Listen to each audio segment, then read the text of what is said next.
living in fear. Marco Longhi reveals the EU completely failed, or become a much smaller. EU member states live in fear of Brussels but will soon leave the dinosaur organisation, one Brexiteer has claimed. Following the UK's example, other states will soon contemplate their future as part of the failing EU project, Marco Longhi said. Not only do member states live in fear of the organisation but are terrified of leaving the bloc as they would be punished by Brussels, the MP said. Commenting on the current situation, Mr. Longhi told, "I think people live in fear. On the European continent, they live in fear of change, fear of detaching themselves from something very, very big. They are scared of, if you like, of stepping into the unknown and themselves being punished. I have no doubt about that." Since the UK left the EU, Euroscepticism has grown within some member states. Indeed, campaigners have hit out at the COVID Recovery Fund, treatment of the UK post-Brexit and lack of inaction over the allegations levelled at China regarding ethnic minorities in Xinjiang. Even prominent Europhile MEP, Guy Verhofstadt, has criticised the EU's behaviour over China. Swedish MEP, Charlie Weimers, also told earlier this year anti-EU sentiment was now growing in the country.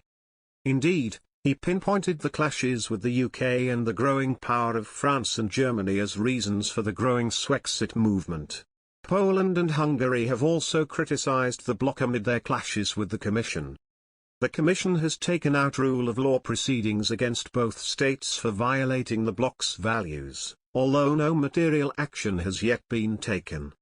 For these reasons, Mr. Longhi believes some within the EU project may start to believe it is failing.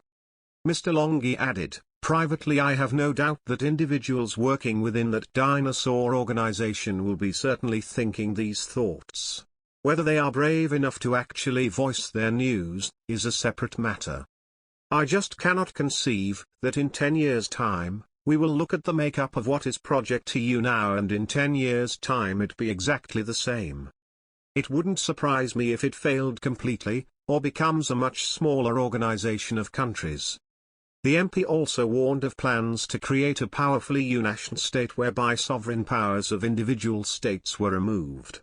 He concluded, "I think it's been known in wider circles that this has been the plan among EU members, particularly certain EU members and the Commission. I mean, Guy Verhofstadt has been quite open about that in a number of his speeches. They want to ultimately remove what sovereign powers each individual member state has.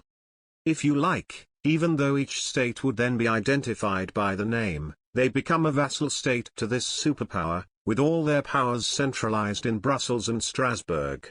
The liberal political elites proclaim, louder than before, progress should be made in European cooperation in 3 key areas. Under the heading European Foreign and Defence Policy, they demand a boost to the military self-assertiveness that would allow Europe to step out of the shadows of the USA. Under the motto of a common European asylum policy, they further demand robust protection of Europe's external borders and the establishment of dubious reception centres in North Africa, and, under the slogan Free Trade, they wish to pursue a common European trade policy in the Brexit negotiations as well as in the negotiations with Trump.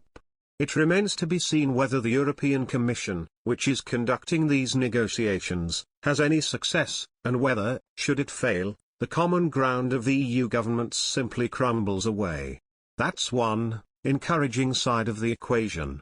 The other is that nation-state selfishness remains unbroken if not bolstered by misguided considerations of the new international of surging right-wing populism. The hesitant progress of the talks on a common defence policy and on an asylum policy that, again and again, falls apart over the distribution question shows that governments give priority to their short-term national interests, and this all the more so, the more strongly they are exposed at home to the undertow of right-wing populism. In some countries there's not even any tension left between empty pro-European declarations on the one hand and short-sighted, uncooperative behavior on the other.